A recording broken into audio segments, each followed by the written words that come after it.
Denpasar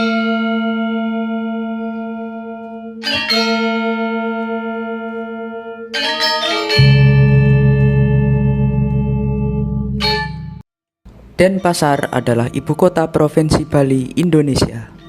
Kota ini merupakan pusat pemerintahan, ekonomi, dan budaya di Bali. Denpasar dikenal sebagai kota yang dinamis dengan berbagai fasilitas modern, namun tetap mempertahankan nuansa tradisional Bali. Kota ini merupakan pintu gerbang bagi wisatawan yang berkunjung ke Bali, karena terdapat Bandara Internasional Ngurah Rai yang terletak di dekat Denpasar. Denpasar memiliki batas-batas wilayah. Sebelah utara berbatasan dengan Kecamatan Mengwi dan Abian Cemal, Kabupaten Badung. Sebelah timur berbatasan dengan Kecamatan Sukawati, Kabupaten Gianyar, dan Selat Badung. Sebelah selatan berbatasan dengan Kecamatan Kuta Selatan, Kabupaten Badung, dan Teluk Benoa. Sebelah barat berbatasan dengan Kecamatan Kuta Utara dan Kuta, Kabupaten Badung. Selain itu, Denpasar juga dikenal dengan keanekaragaman budaya dan seni. Kali ini kita akan membahas sektor-sektor yang terdapat di kota Denpasar. Langsung saja kita masuk ke sektor yang pertama.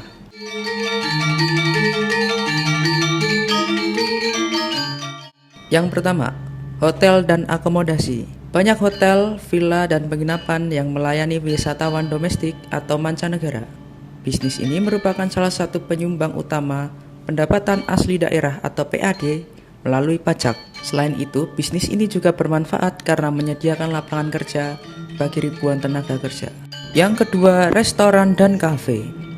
Berbagai restoran dengan menu khas Bali maupun internasional, serta kafe dengan konsep modern atau tradisional yang menarik pengunjung sudah banyak ditemukan di Denpasar.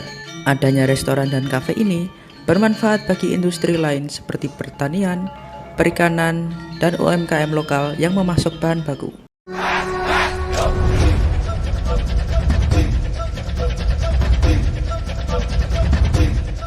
Yang ketiga, seni pertunjukan.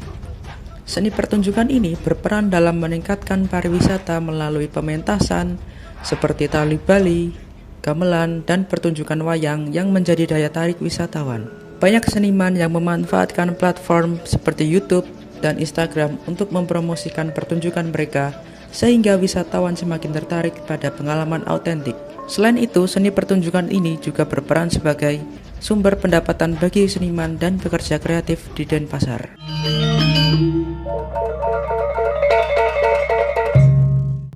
Yang pertama, Monumen Bajra Sandi. Monumen yang megah ini merupakan simbol perjuangan rakyat Bali. Nama Bajra Sandi diambil dari bentuk monumen yang menyerupai bajra atau gendang pendeta Hindu yang digunakan dalam upacara keagamaan. Selain sebagai objek wisata sejarah, lokasi ini juga sering dijadikan tempat untuk berbagai acara dan pameran seni. Monumen ini terletak di lapangan Puputan Renon, Denpasar yang mudah dijangkau dari berbagai wilayah di Bali. Yang kedua, Pantai Sanur. Pantai ini terkenal dengan pasir putihnya, ombak yang tenang, dan dikenal juga sebagai spot terbaik untuk menikmati matahari terbit dengan pemandangan Gunung Agung dari kejauhan. Pantai ini menjadi pusat ekonomi bagi pelaku usaha di bidang pariwisata seperti pemandu wisata, penyedia jasa perahu, pedagang souvenir, dan lain-lain. Yang ketiga, Kirap Ogoh-ogoh. Kirap Ogoh-ogoh adalah tradisi tahunan di Bali yang dilakukan pada malam pengerupukan sehari sebelum Nyepi. Ogoh-ogoh adalah patung raksasa berbentuk makhluk mitologis atau roh jahat yang melambangkan buta kola, unsur negatif dalam kehidupan. Setelah diarak keliling desa, ogoh-ogoh biasanya dibakar sebagai simbol pemusnahan sifat buruk dan penyucian alam semesta. Yang keempat, Sate Lilit. Sate lilit merupakan sate khas Bali yang terbuat dari daging cincang, biasanya daging ayam, ikan, atau babi. Lalu dibumbui dengan rempah khas Bali, kemudian dililitkan pada batang serai dan dibakar. Yang kelima, ayam betutu. Nama betutu merujuk pada teknik memasak dengan cara membungkus ayam atau bebek dengan daun pisang dan dipanggang perlahan dalam bara api atau tanah berabu selama beberapa jam. Betutu biasanya disajikan dengan nasi putih, lawar atau sayuran berbumbu khas Bali, sambal matah, dan kacang goreng.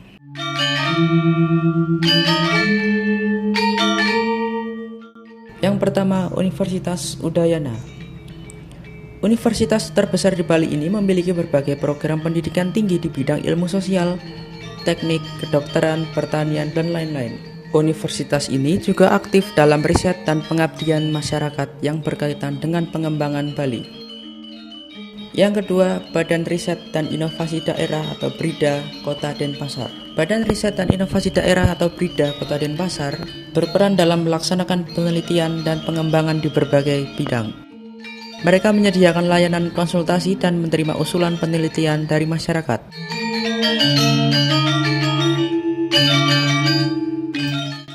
Yang pertama, jalan tol.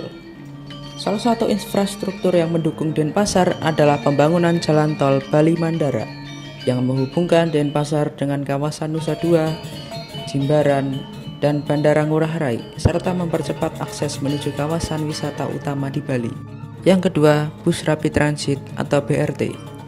Pemerintah Kota Denpasar berencana untuk mengembangkan BRT sebagai solusi transportasi massal yang lebih efisien. BRT diharapkan dapat mengurangi kemacetan di pusat kota dan menyediakan alternatif transportasi yang lebih ramah lingkungan. Yang ketiga, Bandara Ngurah Rai. Bandara Internasional I Gusti Ngurah Rai adalah bandara utama di Bali. Terletak di Tuban, Kabupaten Badung, sekitar 13 km dari Denpasar dan dekat dengan kawasan wisata Kuta. Bandara ini merupakan salah satu bandara tersibuk di Indonesia, melayani jutaan wisatawan domestik dan internasional setiap tahunnya. Bandara ini telah mengalami beberapa kali renovasi dan ekspansi untuk meningkatkan kapasitasnya, mengingat tingginya volume penumpang, terutama wisatawan internasional yang datang ke Bali.